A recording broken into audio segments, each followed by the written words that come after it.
کیونکہ اگر ماں باپ کے حقوق ہیں, دوستوں کے حقوق ہیں, تو اللہ کے سب سے زیادہ ہونے چاہیے. تو وہ غیر مسلم جو مسلمان ہوا نا, اس نے بتایا کہ سب سے پہلے تو 5 نمازیں ہیں بھائی. ہم اگر اللہ کو مانیں تو اللہ سے ریلیشن تو ہو. تو یہ اسلام ہے جو ہمیں 5 دفعہ مسجد میں لے کر آتا, اور لاتا کتنے بہترین اسٹائل کے ساتھ ہے. کیسے بہترین انداز کے ساتھ لاتا ہے اسلام. یہ بھی ہو سکتا تھا کہ خام خواہ کی قربانی دلوائی جاتی کہ 5 دفعہ تم نے الٹے لٹکنا ہے تاکہ پتہ چل جائے تمہارا اللہ سے کیا ہے, ریلیشن ہے. تو یہ بھی تو قربانی ہوتی کہ نہیں ہوتی, لوگ دلوا رہے ہوتے ہیں. فوج میں نا, جب ہم جو این سی سی کی ٹریننگ کی ہے نا کالج میں, تو وہ فوجی صوبے دار ہمیں ٹریننگ دیتے تھے.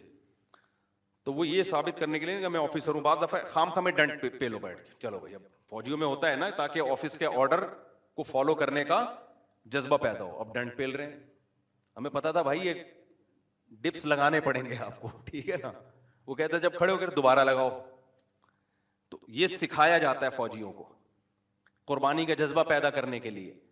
تو اللہ میاں ایسے بھی کر سکتے تھے کہ بس الٹے لٹک جاؤ, ٹھیک ہے نا, 5 ٹائم قربانی دلوائی ہے, لیکن ایسے طریقے سے دلوائی ہے کہ اس میں ہمیں روحانی سکون ملے, اس میں ہمارا اللہ سے ریلیشن قائم ہو, اس میں ہمیں لطف اور مزہ آئے, ہماری دنیا بھی سدھر جائے اس سے.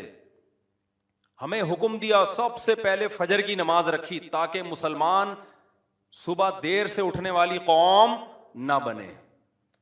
اللہ میاں یہ بھی کر سکتے تھے کہ پہلی نماز 11 بجے, دوسری نماز شام 3:30 بجے, 4-5 نمازیں ایسے کر دیتے.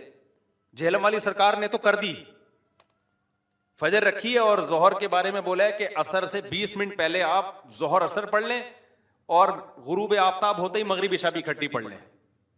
تو یہ عملی طور پر 2 نمازیں ہوئی ہیں, ٹھیک ہے نا. 5 نمازوں کا مطلب ہوتا ہے اپنی تمام مصروفیات کو دوبارہ سے فارغ کر کے نماز کے لیے آنا. ظہر میں آپ سارے کام چھوڑ کے آتے ہو, پھر واپس چلے جاتے ہو, پھر عصر میں الگ سے آتے ہو, پھر واپس چلے جاتے ہو, پھر مغرب میں الگ سے آتے ہو, پھر واپس چلے جاتے ہو, پھر عشاء میں الگ سے آتے ہو. یہ 5 دفعہ قربانی دلوائی جا رہی ہے. اگر اس طرح سے نمازیں اکٹھی کرنے کا اسلام میں حکم ہوتا تو 3 دفعہ قربانی ہوتی, 5 دفعہ قربانی نہیں ہوتی. دیکھو ہم ظہر سے پہلے 4 سنتیں پڑھتے ہیں اور 4 فرض پڑھتے ہیں. ان سنتیں پڑھنے میں کوئی قربانی ہوتی ہے ہمیں؟ اس لیے کہ تو نماز کے لیے آئے ہوئے ہیں نا. تو اگر ہم 4 فرض کے ساتھ 4 عصر بھی پڑھ لیں تو عصر کی قربانی تھوڑی ہی پھر یہ. تو 5 نمازوں کا مطلب ہی 5 ٹائم پہ آنا ہے. اس میں شاپنگ واپنگ ہی تو رکاوٹ بنتی ہے, اور آپ نے شاپنگ کے لیے کہہ دیا ہے اہل حدیث. حالانکہ اہل حدیث یہ مانتے نہیں ہے, لیکن یہ اس کی عادت ہے جہلم والی سرکار کی کہ کسی بھی مسلک میں کوئی بھی الٹا فتویٰ دے رہا ہوگا نا تو اس الٹے مولوی کو لا کے ہائی لائٹ کر کے مسلک کو بدنام کرنا. تو ایک اہل حدیث کا وہ چلایا کہ ایک اہل حدیث کہتے ہیں کہ میں جب 12:30 بجے شاپنگ کے لیے جاتا ہوں نا اپنی بیوی کو لے کے, تو 12:30 بجے ظہر کے ساتھ کیا پڑھ لیتا ہوں. یہ جہلم والی سرکار کا کلپ میں نے خود اپنے کانوں سے سنا ہے کہ 12:30 یا 12 بجے جیسے ہی ظہر کا وقت داخل ہوا تو ظہر کے ساتھ فوراً کیا پڑھ لیتا ہوں, عصر. حالانکہ قرآن میں سورہ نور اللہ کیا کہتے ہیں, رجال لا تلہیہم تجارت ولا بیع عن ذکر اللہ و اقام الصلاۃ. مسجدوں میں ایسے لوگ ہوتے ہیں کہ ان کو تجارت اللہ کی یاد اور نماز سے غافل نہیں کرتی, بزنس ہی اللہ کی یاد. اور اللہ فرماتے ہیں مسجدوں میں ہوتے ہیں. پتہ چلتا ہے کہ کہاں آگے پڑھنی ہوتی ہے, جماعت سے بھی اور اپنے ٹائم پہ بھی. اور اسی شاپنگ کو آپ نے ذریعہ بنا لیا 2 نمازیں اکٹھی کرنے کا, اثر گول کر دیا آپ نے. یہ ہے تفقہ اور بصیرت, سمجھتے ہو. اور اس نماز کا اجر خراب کیا ہے جس کی سب سے زیادہ تاکید قرآن بیان کر رہا ہے. تو خیر, تو کیسا ریلیشن ہے, جلدی سے بات کو سمیٹ کے میں ختم کرتا ہوں. سب سے پہلے اللہ کیا کہتا ہے, مسلمان اپنے مسلم ہونا ثابت کرنے کے لیے کہ میرا اللہ سے ریلیشن ہے, اللہ نے کہا کہ 5 ٹائم نماز پڑھنی پڑے گی. اور یہ 5 ٹائم نماز کیوں رکھی ہے پتہ ہے آپ کو؟ کیونکہ وقت میں بہت بڑی تبدیلی ہوتی ہے. اللہ کہتے ہیں جب بھی اس کائنات میں بڑی تبدیلی ہوگی تو سب سے پہلے میرے سامنے سجدہ کرو گے, اس کے بعد اپنے کاموں میں لگو گے. تبھی تو قرآن کہتا ہے اقیم الصلاۃ لدلوک الشمس الی غسق اللیل, نمازوں کو قائم کرو دلوک شمس, سورج ڈھلکنے کے وقت, الی غسق اللیل, اور راتوں کے اندھیروں میں. تو غسق اللیل میں 2 نمازیں آ گئیں, مغرب اور عشاء. یہ دونوں رات کی نمازیں ہیں, لیکن ان دونوں کے اوقات میں بڑا فرق ہوتا ہے. مغرب میں فل اندھیرا نہیں ہوتا لیکن روشنی بھی نہیں ہوتی, بہت زیادہ وقت میں تغیر ہو جاتا ہے. اور غسق جو ہے لیل جب انتہائی درجے کی ہوتی ہے تو وہ عشاء کا وقت جب بالکل کیا ہو جاتا ہے, اندھیرا. آگے اللہ کہتے ہیں وقرآن الفجری, اور پھر فجر کا وقت بالکل ڈفرینٹ ٹائم ہوتا ہے. مغرب کا وقت باقی اوقات سے بالکل مختلف ہے. سورج ڈھل گیا, غروب ہو گیا, لیکن ابھی روشنی ہے, اندھیرا شروع نہیں ہوا. پھر گھپ اندھیرا ہو گیا. یہ کیا ہے؟ یہ بڑا تغیر ہو رہا ہے زمین کے اندر. تغیر سمجھتے ہو؟ تبدیلی, چینجنگ, آسان لفظ استعمال کرنا چاہیے مجھے بھی. بڑی چینجنگ آ رہی ہے ٹائمنگ میں, اور اس سے انسان کے جذبات میں اور احساسات میں بڑا فرق پڑتا ہے.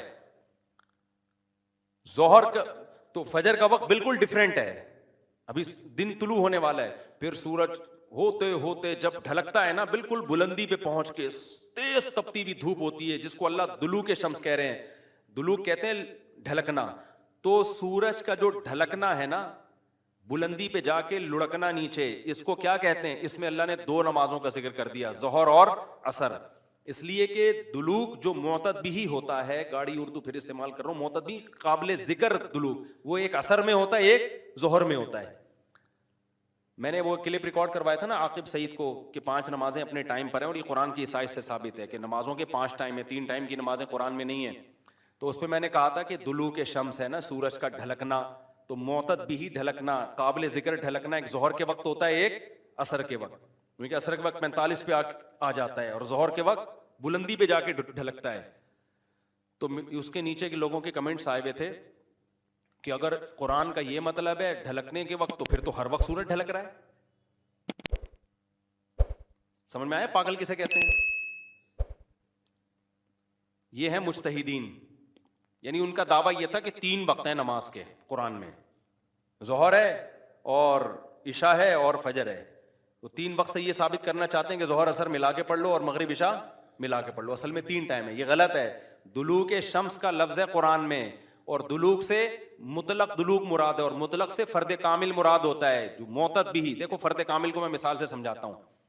پہلے میں یہ جنہوں نے اعتراض کیا نا اٹھ پٹانگ قسم کا, ان کے اعتراض کا جواب دوں. یہ کہتے ہیں ہر وقت, واقعی ہر وقت تو دلوک ہو رہا ہے, لیکن اس کا تو کوئی بھی قائل نہیں ہے. ایسے تو 1 کروڑ نمازیں ہو جائیں گی.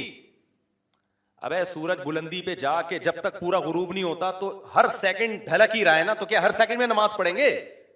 تو ظاہر ہے قرآن وہ بات کرے گا جو انسانوں کے فہم کے مطابق ہوں گی. تو اس سے صاف پتہ چلتا ہے وہ ڈھلکنا مراد ہے جو قابل ذکر ڈھلکنا ہو. تو قابل ذکر ڈھلکنا جس کو اصطلاح میں کہتے ہیں معتد بھی ڈھلکان, وہ جب ہے جب بلندی پہ جا کے پہلی دفعہ ڈھلکنا شروع ہو اور پھر 45 کے زاویے پہ آ جائے.